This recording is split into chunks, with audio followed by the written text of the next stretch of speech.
And here we are to another day, another time, and another podcast. Another crazy adventure. Oh my goodness. We've had a lot of crazy adventures. I think that they have continued to get more epic every single time. And if this trend continues, I don't know, we're probably both going to die an early death of just craziness. Definitely. It was wild. So, some of you that follow our Instagram and other social media aspects or platforms will know that we attended Bentonville Bike Fest over the past week. And I tell you what, it was an amazing, fun time, but leading up to it had some just insanely crazy events. And so we wanted to kind of share with you the behind the scenes style of events that took place for us to get to Bentonville, and how everything that we thought was going to happen with this particular event didn't, but actually didn't in a way that helped us more. It was just wild. Well, Keven, where do you think we should start on this? I don't know. I've got so much going on. To our viewers, especially on Instagram, it was roughly a month and a half ago, give and take a little. We've been throwing some teasers out there, just saying we're going to Bentonville. There's some pictures that we'd throw up. I mean, maybe that's where we should start. I mean, yeah, I think so. A full rewind. Yeah, well, let's do that rewind then. I think it's probably been 2 months ago. We were told in a very kind of weird way that our Lander was going to be featured at the Bentonville Bike Fest. We've talked about Cody Clark in other podcasts, but Cody is going for a Guinness Book World Record jump.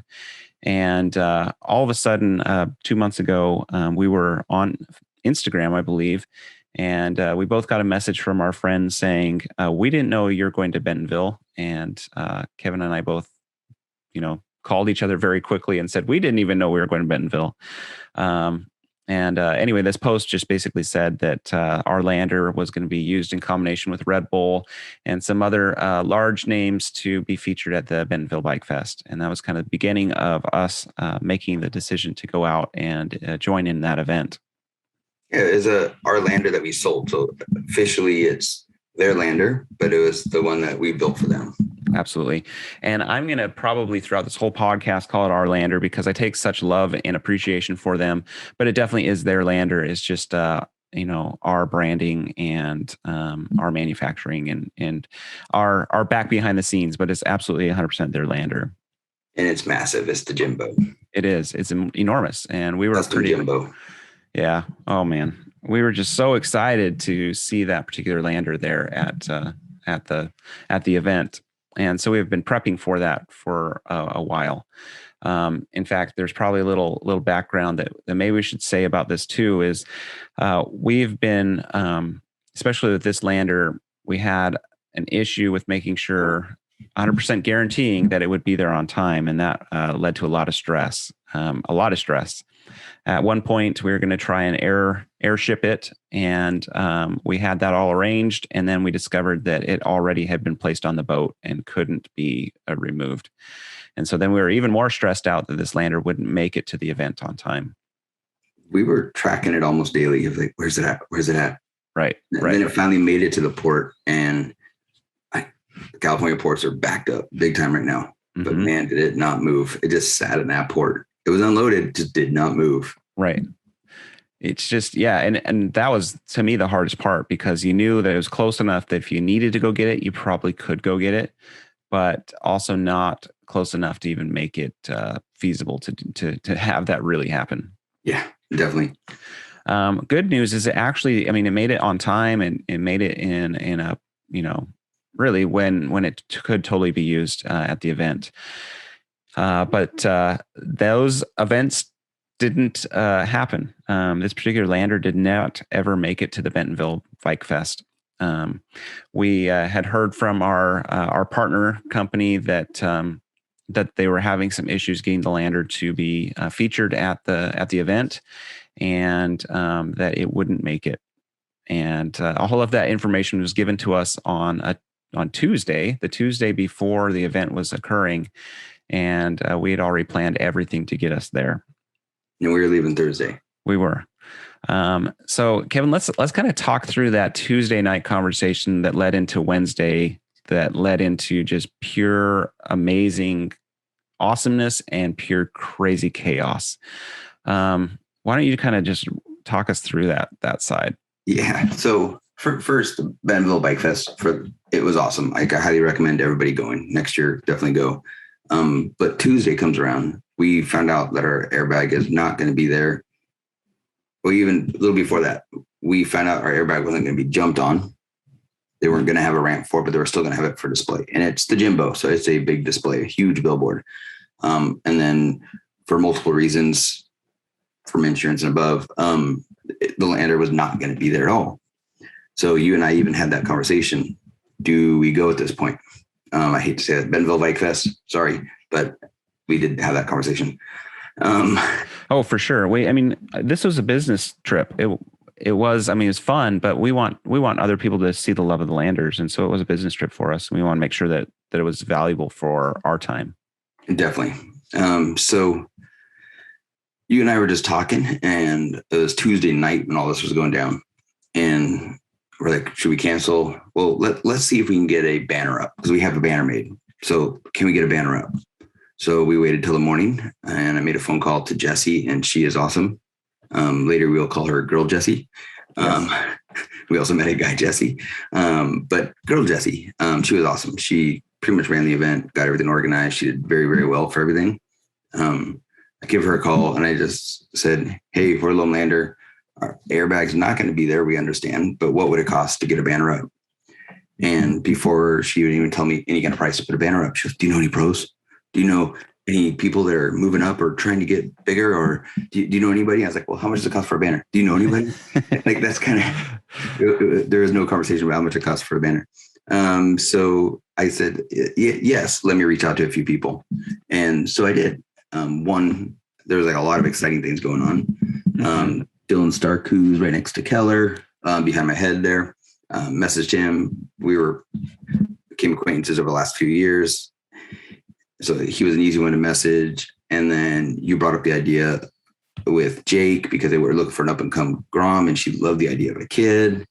And this was like back and forth going crazy for 8 hours. You're supposed to be working, but you couldn't.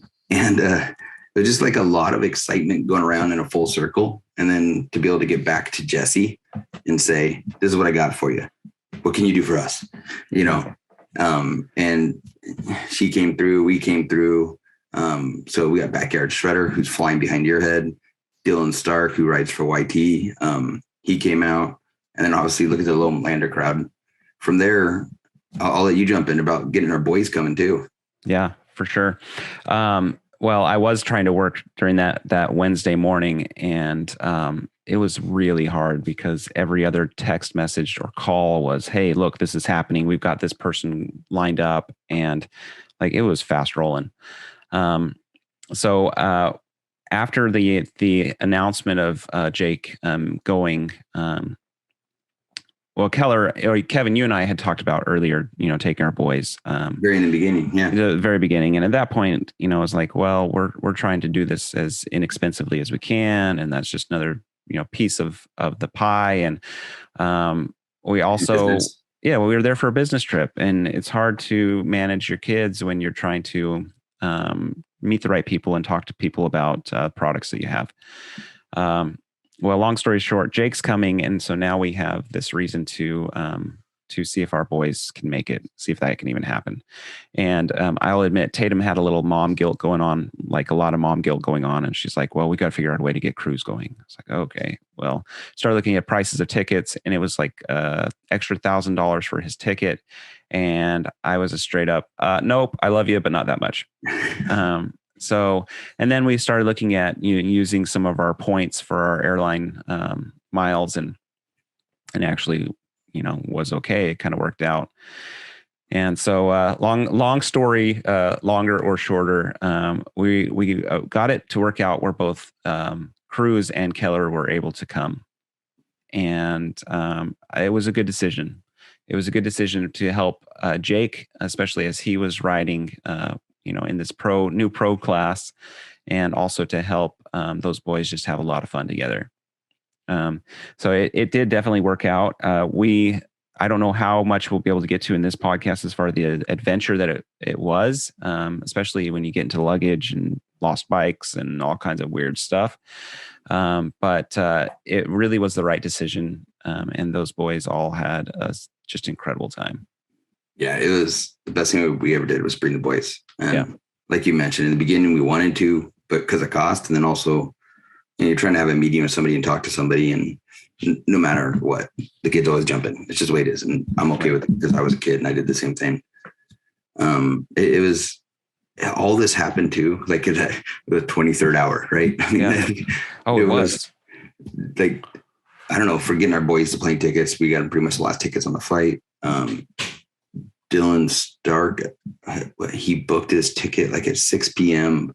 Wednesday, and he was leaving Thursday morning or Thursday afternoon, something like that, so I don't know. He posted at one point, like, I didn't even know I was going to Bentonville 4 hours ago or something like that. And he's on an airplane. It was a crazy whirlwind of 24-hour period, maybe even 36 hours of just getting all this together at the very last second and not canceling our trip. Right. Yeah, it was just insane. And what's amazing is it did all come together. I mean, Perfect. that alone would be like the most amazing aspect of this whole weekend, is that stuff actually went together, but it was just one of like many pieces that ended up, making the whole weekend be crazy. Yes. So we got those aspects to happen. We got Jake, we got, Dylan all set up, and, then you and I, get on a plane, Thursday morning and start our journey to Bentonville, Arkansas, the self-proclaimed mountain bike capital of the world. And they have an amazing group of trail systems. We really wish we could ride them more, but we were pretty tied up most of the time. But how do you think that initial journey went to get out there? Well, the journey out there, I think, went fine. Yeah. Right. I mean, we get to the airport. We actually were there right about the same time. We brought Cruz's bike and Keller's bike. We did not bring our own bikes. Got those on the plane, got our luggage on the plane. I chose not to carry on luggage. Fatal flaw, right? Yeah. And so the journey out there was great. We flew into Kansas City and then drove in from there, which I probably might do that again. Even though it's a long drive, it was a nice drive. It was worth it. It was quick. By the time you land and catch a hopper plane into Fayetteville, it takes the same amount of time. Right. Well, what I liked about it is we could get a direct flight. And as that proved for almost everyone else, that was the best decision we could have made. Definitely. But then we land in Kansas City, and myself and probably 20 others don't have their luggage. Yep. So the bikes made it, though. Bikes made it. The bikes did, yes. Luggage bag still is not at my house, which had all of Keller's bike gear in it. And as you learned yesterday, I was building Keller's new bike, and it also had its new brake pads in it. Oh, that stinks. So I'm like, I'll go buy some today. But it was just, so Keller did not have luggage. And luckily our Airbnb had a washing machine because I wash clothes every night. Right. Which that worked out fine. And honestly, we had extra jerseys with us, so he was good that way. I had a helmet that he could wear. And I think for him, he didn't really seem to be bothered by not having all the extra stuff. No, he just wanted to be there and experience it. So it was really cool that he came and Cruz came. That was the best decision we ever made. Yeah. Oh, it was perfect. So we get there, and then we discover all of Bobby's and Jake's travel fun. Well, we also, as we were there, you basically did an all-nighter waiting for Dylan to get in, and he couldn't get into his housing, and so he slept on their couch for a bit. Yeah. And then we discovered all of the fun that Bobby and Jake were having. It turned out that they slept in a car for a little while. They missed a flight, got rerouted several different times, didn't have anything show up with them except for whatever they carried on. And it was a wild adventure. And then their luggage didn't make it. Right. Yep. Luckily their bikes showed up Well, we were able to pick up the bikes like that same, Friday morning, which was fine because they had everything they needed for the event. That Friday was, Friday and Saturday we did 4 trips to the airport. Yep, we did. Trying to supposedly go find luggage. They said is there and not there, and yeah, we now know that the Bentonville airport is way out in the middle of nowhere. It's only 7 miles away, but it takes you a half hour to get there. Side note, dear Bentonville, please make a direct route to your airport. Thank you, Loam Lander. Instead of 13 lefts and 1 right. Right. It's just silly. It's just straight up silly. But yeah, we were able to get bikes set up, and then we were able to go over to the event. And what you and I both discovered well into the event is that this is the first year the Bentonville Bike Fest has actually taken place. But you would not know it. I mean, really, they did a great job of putting this together. They did a great job. They were going to launch it in 2020, but because of COVID, I got, the e-brakes on that. And so they had a little bit more time to plan, but they did good. The staff was great. They were just all over the place, having a good time. Jesse was a little stressed in the beginning until things kind of actually opened up and started going. And, I've done events before too. So all of a sudden you're like, oh, okay, now I'm here. Right. Well, and we've stacked on a whole big plate full of craziness for her, literally the last minute. Oh, and then I'm going to rewind real quick too, is back to Dylan. When I asked him, hey, you should come to Bentonville Bike Fest. He's like, where's Bentonville? I was like, Arkansas. And he's like, huh? So he actually said he had to Google to see where it's at. And for those who don't know, it's in NWA, which is Northwest Arkansas. Yes. Not to be confused with anything else. Yes. Well, that's the beginning of the fun. So let's talk about who Dylan is. I think that most of our viewers, many of them will know who Dylan Stark is, and many of them won't. So let's kind of just talk about who he is really, really briefly, or as long as we need to, and why he's such a big deal and why that was such a cool thing for him to be able to make it there. Dylan Stark is known for pretty much one thing, which is just go big. Mm-hmm. That's pretty much what helped him get to where he's at now. Just from doing huge drops to tiny little flips, like literally off a 1 foot lip, he can do a flip. And it doesn't matter if it's on a 20-inch BMX bike or a 29er mountain bike. He literally can flip, twist, anything. He is a factory rider for YT. He is just a great person. We met him almost 2 years ago, and Keller, I wasn't there, but Keller ran into him at Duthie Park up at our neck of the woods. He was going up to Whistler. And so he was able to meet Dylan at Duthie, and Dylan's like, hey, I've never been here. You want to show me around? And so he hung out with Keller all day, and they rode together. And from there, he just kind of kept in touch and sent Keller stickers and sent an autographed T-shirt, and just like a really good person, really good with kids, very patient, and wants to help and coach. We'll talk more about that too. And so who Dylan Stark is everything from an extreme talented bicycle athlete to a good human being hanging out with the kids. Yeah.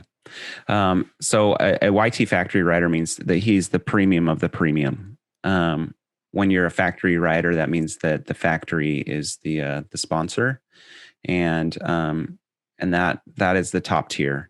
He is what I think we consider a freestyle rider, meaning he is his discipline is really more of the tricks and the big lippy jumps and just the fun stuff, the crazy, amazing fun stuff. Very crazy. And you'll see some more crazy stuff coming soon. So definitely watch him on YouTube and on at Who Is Dylan on Instagram. His YouTube channel, his video edits are amazing, and he does them all by himself. Yeah.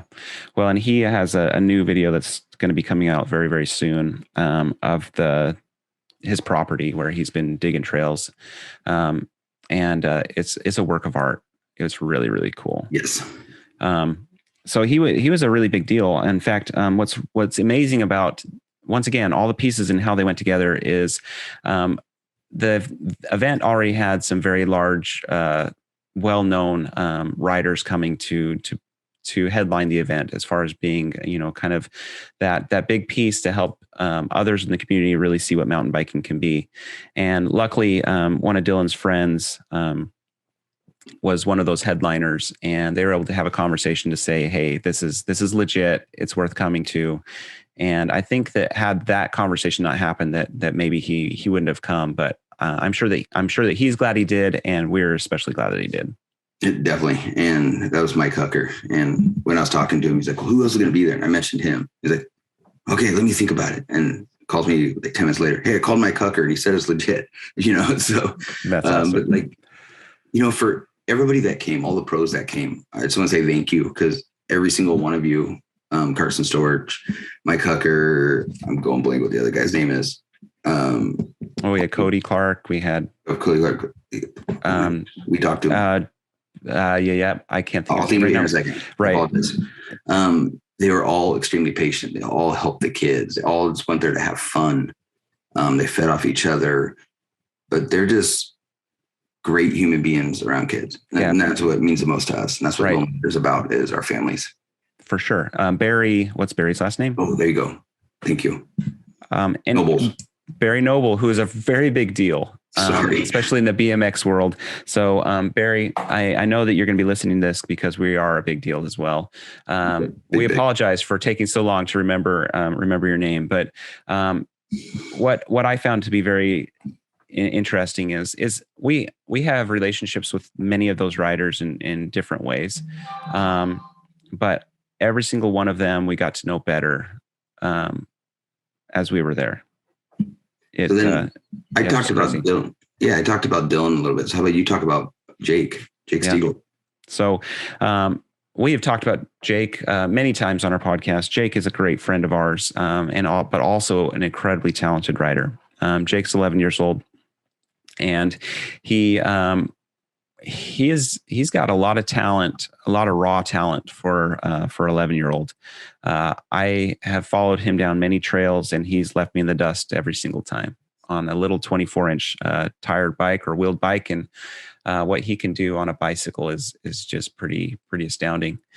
And for him to have this opportunity to come and to be basically lifted to a different or a new level from the his outside views or people looking at him was just amazing. A quick sneak peek into the end of the event. They did a best trick contest, and unfortunately Keven and I we had to leave early to make it to our return flight. But Jake got fourth in that, and he got in fourth above a bunch of extremely talented professional riders. And he did some fun tricks, and Jake had an amazing weekend. Jake was also able to be introduced to a lot of people that didn't know that he was around. And it's not that they didn't know, it's just they hadn't had the opportunity to see him, and now they have.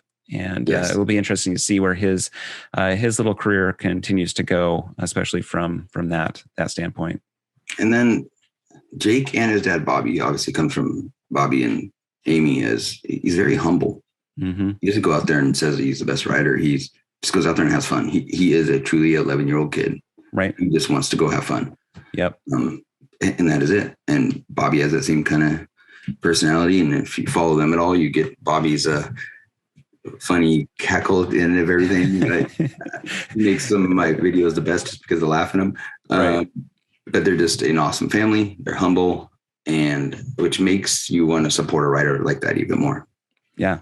Well, and like we've talked about many times, I mean, they're fun people, and it definitely, our branding isn't, trying to take advantage of any of our friends, but our friends fit our branding so well that it's just perfect relationships. Yes. On the branding side of things, I mean, look at there. I mean, not counting Dylan there. Nothing against Dylan. There's 6 of us that were walking around at all times with Loam Lander jerseys. Right. That was really cool.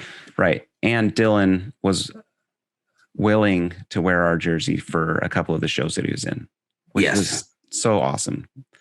Thank you, Dylan. Thank you really for a lot of reasons. But we really, really appreciate you, repping our brand a little bit. He did a good job repping it. We both kind of maybe thought that he was just going to wear it for the jumps and take it off, and then that was it. but he actually wore it all day Saturday, all day Sunday. I mean, just awesome. It was just so much fun to be around him the entire weekend. It was crazy. So we've kind of come a little off track as far as what's occurred during the events. But they all they flow together. So we show up to Bentonville, we start getting things put together. We get into the event and start, scoping it out and seeing what's going on. And then it took a little while for us to get approval for where our banner could go, but we got the banner all set up and got those pieces in play.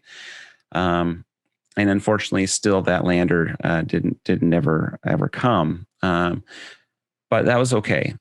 We had a chance to scope out a few other landers that had been provided or to be used for the event in some other ways, and I was refreshed to see how can I put this without being rude? I don't know if I can, but I'm just going to say it. We saw a couple other brands of landers, and we were reminded once again why we made the changes that we made to ours, and why our landers are, once again, in our very biased opinions, so much better than what the competition can offer. Let's use the word superior. Yes. I mean, it is. It's also kind of what started you and I, our conversations at the very beginning of, that was a fun airbag to jump on. What would we do different? And we saw all the reasons why we started Loam Lander. Right. From safety to comfort to accessibility to just everything about it.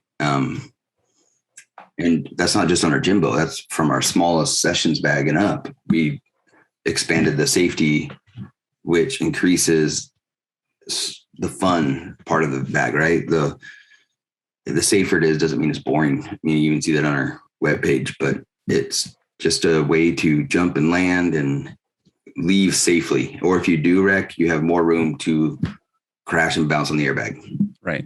Yeah. I mean, both of the landers that were there were very short, like extremely short, even shorter than our original bag that we bought for testing purposes here at Loam Lander, which made me, I'm not going to lie, I was nervous every single time a kid went off of it.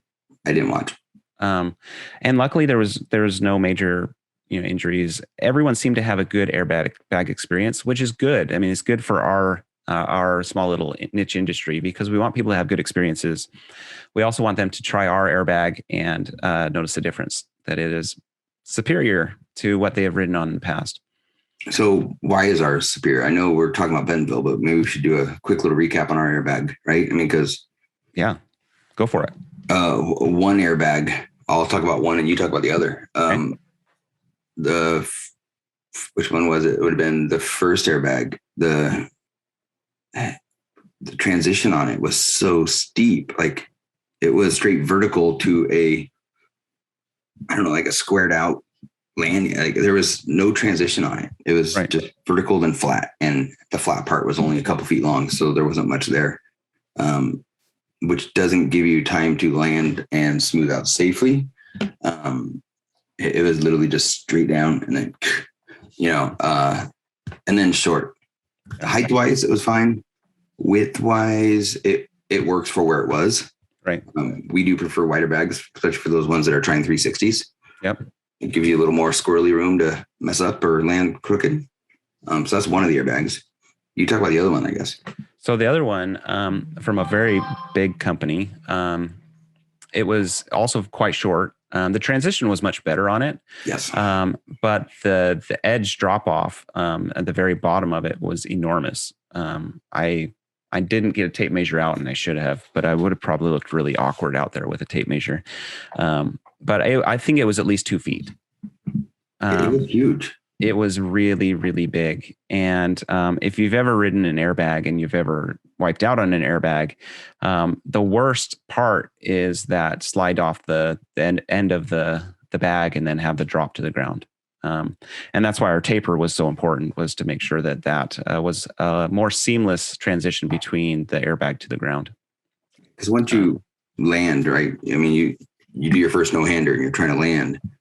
Then as soon as you land, you have to go off a 2-foot drop as soon as you land. And that's kind of what that airbag was, right? It was such a the transition was better, but the run out was very short. And then as soon as you land, you're dropping 2 feet. Right. Yeah, it was crazy. And I think that bag, they are either running really, really hard or really soft. I can't remember. I think it was just everything was closed up and it was as hard as they possibly could get it. Yep. Right. Once again, just we're biased, and we also are coming from a position where we've played with these airbags a ton, and we're starting to get them figured out more and more. Definitely. Part of our research in the beginning, though, that's what got us to Loam Lander. It did. And honestly, every aspect of any industry is going to have a change and an evolution, and we're excited to be, a major part of our own growth is building that safety aspect. Definitely. So it was sad to see different brands there because we wanted ours, but it also was a good R&D for us to, better understand the reasons that we made the changes that we made. So we can back up a little now to our adventure. We get to our Airbnb, which was awesome. It was. Cute little place, red, properties red. You remember what company that was? I don't, but we'll make a little edit in this, and I'll put a little placard up or something. Perfect. Jesse, thank you for getting all that organized. Yes. And thank you. It was perfect. You go into these places and they had bike racks and bike stands in the garage. Yeah. At Bentonville, they're making the town around mountain biking instead of mountain biking in the town. Yeah. It was crazy. The vibe. Remember driving into it and seeing literal like jump trails right on the edge of the road? Yeah, there's sidewalks and then a jump trail next to the sidewalk, or a bike path and then a rhythm section next to it. And it's just in weird random places. Right. It was crazy. I mean, everywhere. It was kind of funny for us here in the Pacific Northwest. And we obviously have a little different terrain to ride. We have some actual mountains to mountain bike in. I guess they do have the Ozarks, so I'm going to probably get corrected, but the elevation changes there are just a little bit different than the elevation changes here. And we now are going to self-claim it the e-bike capital of the world, because I've never seen more e-bikes in my life than Bentonville, Arkansas. It's pretty funny. It was like 1 out of every 3 people. I mean, they were everywhere. And I don't know. Once again, we're kind of coming from a whole different world when it comes to elevation, but we're like, there is no elevation here. I was looking at Trail Forks, and some of the trails had 10 feet of elevation change, and that was it. Or some had 2. And I was like, why do you need an e-bike? Just pedal 3 more times. Yes. It was funny. And, maybe we would have a lot more e-bikes if our trails accepted it, right? Right. I think that would be the case. Although there are a lot more e-bikes that are starting to show up, and I think that's very good. That's good for our industry. Oh, definitely. And for those that knocking them, just go ride one, and then you'll never say anything bad about them again. Right. You'll be jealous that you want one. Right. We, as in Brendan, especially, we're not anti e-bike at all. I love our e-bike. But I just don't know if Bentonville is the place that I would necessarily feel the drawing need for one. That doesn't make it any less fun, but it's just, it was really funny. Yes. But Bentonville does cater so much to mountain bike community. Like, it is in everything and everywhere. I've never seen more bike shops in a small community than I saw in Bentonville.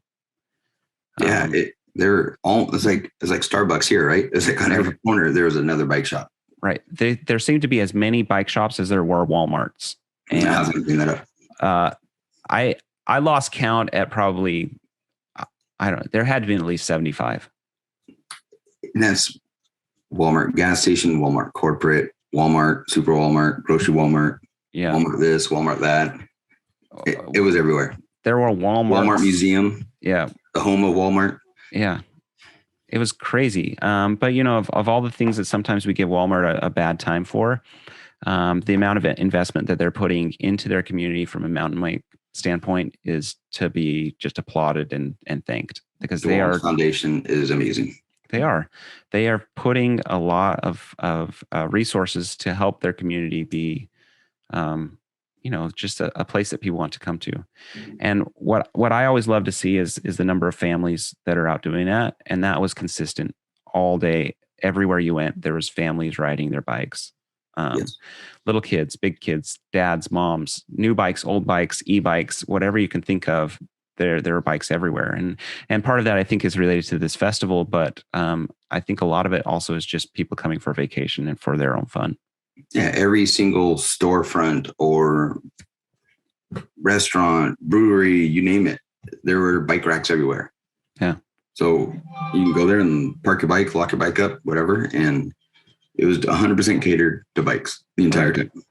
It's just amazing. So on Friday, yes, right? So you mentioned I pick up Dylan, like his flight kept on getting delayed, and I had the original plan. Hey, I'll pick you up because he has his bike, so he didn't want to know, like get a Uber. Can they fit a bike? Right. And so I'll pick you up at 11:30. I think I picked him up like 2:30 or 3 in the morning. Of course, I was text back and forth. He's stuck in Dallas or stuck wherever he was. So we pick him up. We didn't have all his Airbnb information yet, so he just slept on our couch. By the time we get up and get moving and get Bobby going and like everything that happened, we're all running on limited sleep, if any. Yeah.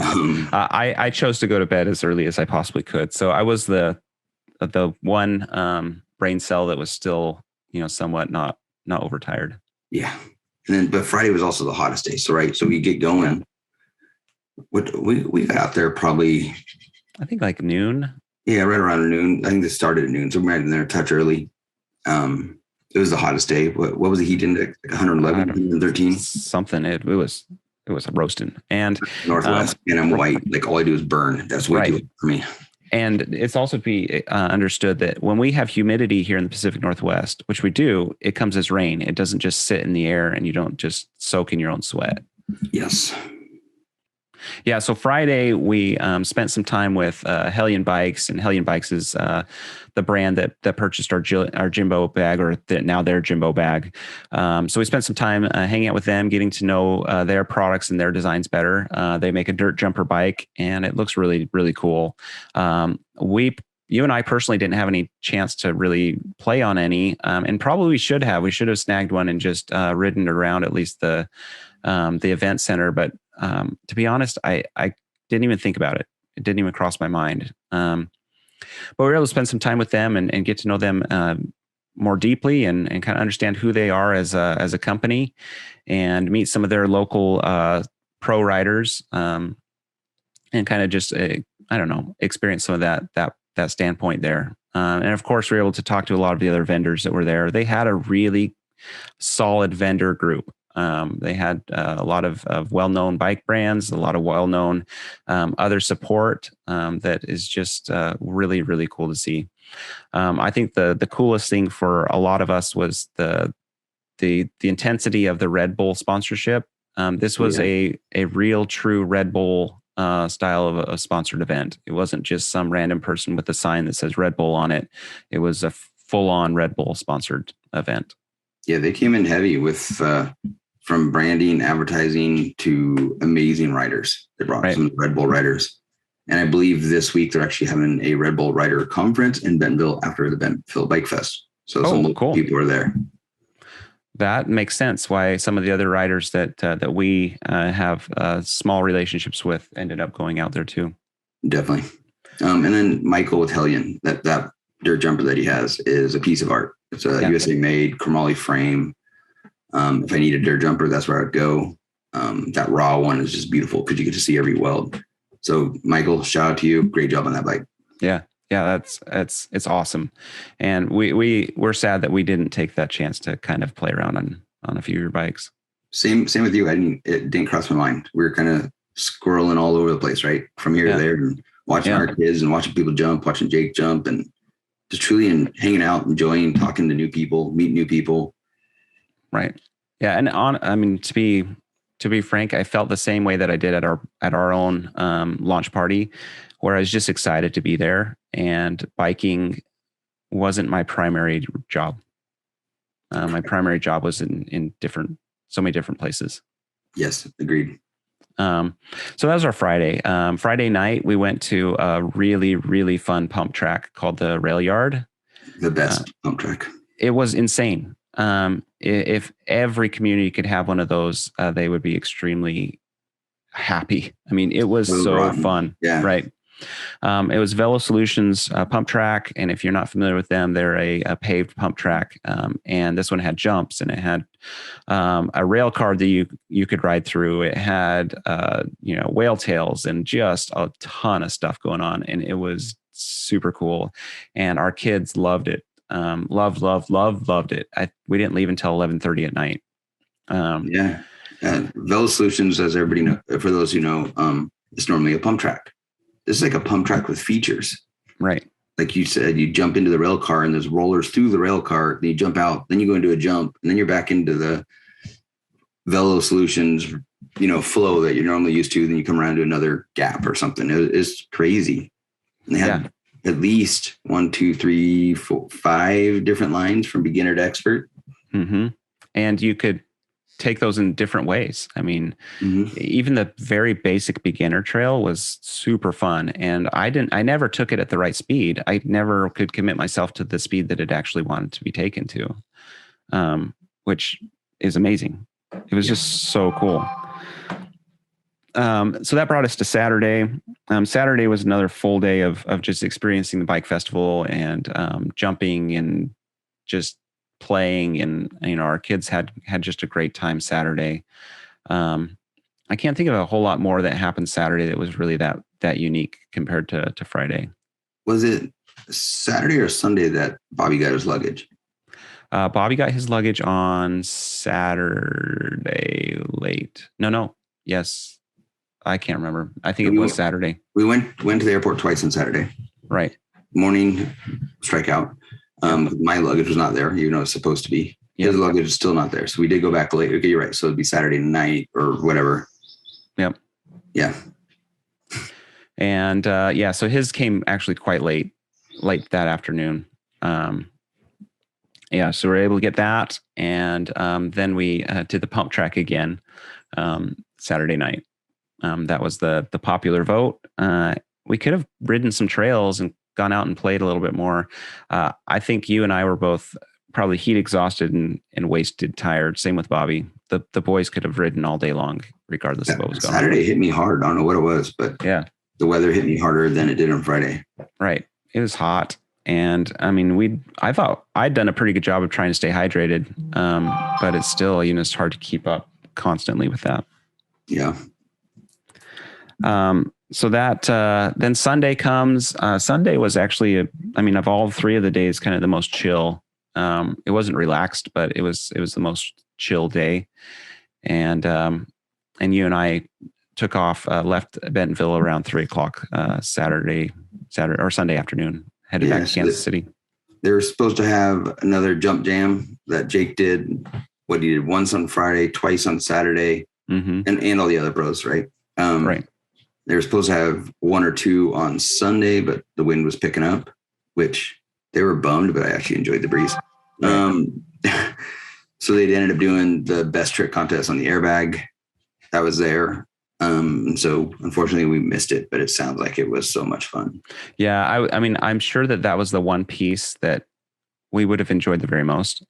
But we're excited for Jake. And from what Bobby had told us, if you listen to the videos as far as when they're cheering for the winners, Jake probably could have and should have gotten second, but it's all right. It's all right. He had a killer time, and wait for that video to show up from Backyard Shredder, because it's going to be killer. And watch the tricks that he did. They're awesome. Yes. And the tricks that he intentionally did not do. Right. Yeah. We'll just leave it at that, because that was pretty cool too. Yep. That was just funny. And shout out to Cody Clark throughout the weekend too. He helped Jake on the ramps. I forgot to mention that earlier on Friday. They were walking the course a little bit together. Yeah. That's one thing that we wanted Cody to be a loamer for that reason, is the amount of time he spends with the kids on the courses. We've talked about him a little bit already, but he did the same throughout the Bentonville Bike Fest. Right. Yeah. And that's really the Loamer mantra, is to be a good person and to help those around you. And Cody definitely fulfilled that part of being a Loamer. So it was good to see. And then we made the trek and stayed at my sister's house for for our return trip.